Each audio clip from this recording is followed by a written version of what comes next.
Chuadanga battalion ৬ BGB এর দায়িত্বপূর্ণ এলাকায় বিশেষ টাস্কফোর্স অভিযান পরিচালনার মাধ্যমে বিপুল পরিমাণ চোরাচালানি চায়না জাল আটক করা হয়েছে।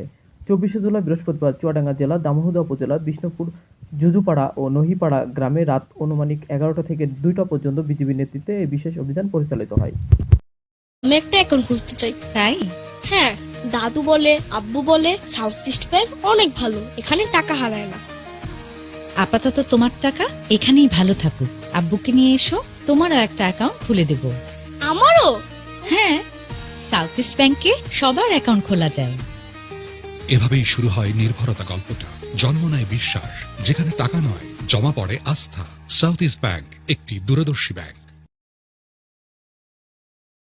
অভিযানে নেতৃত্ব দেন চুয়াডাঙ্গা ব্যাটালিয়নের সহকারী পরিচালক মোহাম্মদ হায়দার আলী। এছাড়া অভিযানে অংশ নেন এক প্লাটুন বিজিবি সদস্য, কেন্দ্রের কর্মকর্তাগণ, সহকারী কমিশনার ভূমি দামোহদা, মাছ বিভাগের কর্মকর্তা, দামোহদা থানার পুলিশ সহ সংশ্লিষ্ট বিভাগের কর্মকর্তাবৃন্দ। চুয়াডাঙ্গা ব্যাটালিয়নের সহকারী পরিচালক মোহাম্মদ হায়দার আলী প্রেস বিজ্ঞপ্তিতে জানান, ৫ লক্ষ টাকার মূল্যের ১০০ পিস চোরাচালানি চায়না দুয়ারি জাল আটক করা হয়। তবে এই সময় কাউকে আটক করা সম্ভব হয়নি।